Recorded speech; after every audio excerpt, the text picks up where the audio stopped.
최근에는 그것이 알고 싶다의 방송금지 가처분과 같이 인용된 사례가 있는 반면에 영화 김광석 것 같이 사형금지 가처분 신청이 기각된 사례가 있습니다.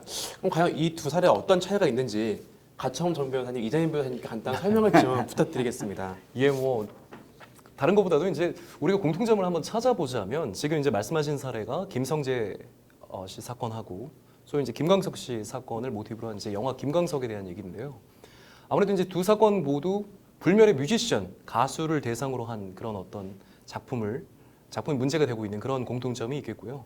공이 이제 김성재 씨 사건 같은 경우는 전 여자친구, 살해 혐의를 받았던 전 여자친구가 그리고 이제 김광석 씨 사건 같은 경우는 부인이었던 서모 씨가 이제 신청을 한 그런 사건이었습니다. 그래서 그런 점에서는 기본적으로 골격이 공통점을 가지고 있는 건 맞는데요.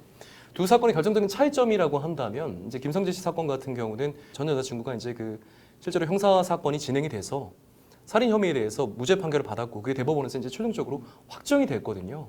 그렇기 때문에 이제 그렇게 무죄 판결까지 받아서 확정이 됐는데 물론 이제 대법원 판결이 선고됐다고 해서 그거에 대해서 뭐 다시 재론하는 것이 금지되는 것은 물론 아닙니다. 그거에 대해서 얼마든지 이제 비판적인 얘기들을 해볼 수는 있는데 지금 특별히 뭐 새로운 증거가 나오거나 한 것이 아닌 상황에서 이 사건을 자꾸 해지게 되면 무죄 판결까지 가던 피고인 뭐 그 전 여자친구가 아무래도 계속해서 정신적 고통을 겪게 될 것 아니겠느냐, 그 인격권의 침해가 있지 않겠느냐, 뭐 그런 고려가 주되게 작용해서 결론이 이제 상반되게 나온 걸로 판단이 됩니다. 네, 맞습니다. 이것이 많은 국민들의 관심을 받을 수밖에 없는 것이 저도 사실 별로 시사 문제에 관심이 많지는 않은 사람인데요. 다른 걸 몰라도 그것이 알고 싶다 방송만큼은 매주 챙겨보고 있습니다.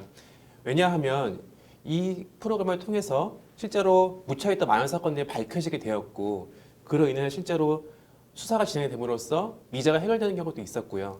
또 뭐 실제 범인을 검거하는 데 도움이 된 적도 있었고 이런 프로그램이기 때문에 시청자 입장에서는 충분히 공익적인 프로그램을 느낄 수밖에 없는 프로그램입니다. 그러면 그 목적을 축적하지 못하게 하는 결정에 대해서 많은 국민들이 반론을 제기하는 것은 어떻게 보면 당연하다라는 그 생각이 듭니다. 네, 뭐 장정훈 변호사가 김성재 씨를 알게 됐다는 것도 참 큰 의미가 아닌가 싶습니다. 이 방송 프로그램이요. 사실 이제 영화 얘기를 저희가 잠깐 또 했습니다만은 김광석 씨 영화 말고도 최근에 특히 문제됐던 영화가 있습니다. 암수살인이라는 영화가 특히 문제가 됐었는데요. 장정훈 변호사, 암수살인은 보셨나요 혹시? 송강호 나온 영화 아닌가요? 송강호 씨가 송강호 씨가 아니고 거기는 김윤석 씨하고 송강호 씨 나온 건 살인의 추억.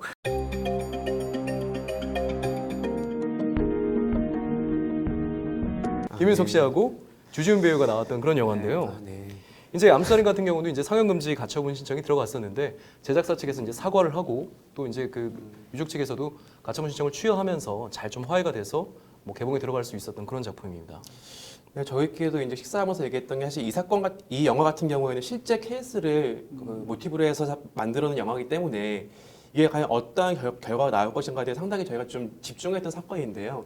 사실 근데 이게 후속이 진행되는 과정에서 취하가 됐기 때문에 저희가 결과를 보지 못해서 좀 아쉬운 측면이 좀 있습니다. 뭐 유족들 입장에서는 그렇습니다. 이게 실제 범행의 방법이라든지 피해 장소라든지 피해를 입은 시신의 상태라든지 이런 것들이 이미 다 공개되어 있고 그거를 기반으로 해서 영화를 만든 거기 때문에 이 영화 자체를 100% 창작물로 볼 수 없다.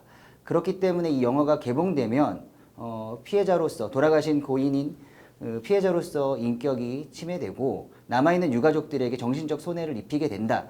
이런 주장 하에 가처분 신청을 하게 된 것이거든요. 맞습니다. 강력범죄 같은 경우는 그 피해자 본인뿐만이 아니라 그 피해자의 가족들 또 피해자 유족들이 더 큰 정신적 고통에 또 오랜 기간 또 시달리게 되는 경우들이 많은데요. 이 사건 같은 경우도 이제 아무래도 뭐 구체적인 사건을 말씀하신 대로 계기로 하다 보니까 그 사건과 관련된 분들 같은 경우는 이 사건을 통해서 그 과거의 기억을 환기하게 된, 이 영화를 통해서 과거의 기억을 환기하는 것이 굉장히 좀 고통스러운 일이었을 수도 있겠다라는 생각이 듭니다. 다만 이제 이 사건 같은 경우는 영화사에서 영화를 이렇게 제작하게 되는 것이 단순히 이제 오락 목적의 소비를 위한 것이 아니라 잊혀져가는 이 사건들에 대해서 기억을 환기시키고 당시 수사 과정에서 어떠한 문제점이 있었다는 것을 재차 지적을 하고요. 또 그리고 이제 실제로 영화를 제작하는 과정에서 유족분들이 느낄 만한 그런 어떤 부담이나 불편에 대해서 좀 배려나 고려가 부족했다는 점에 대해서 진지하게 사과하고 그 부분을 보완하기 위한 노력을 하겠다라는 그런 진지한 태도가 있었기 때문에 뭐 극적으로 화해가 됐던 것으로 알고 있습니다.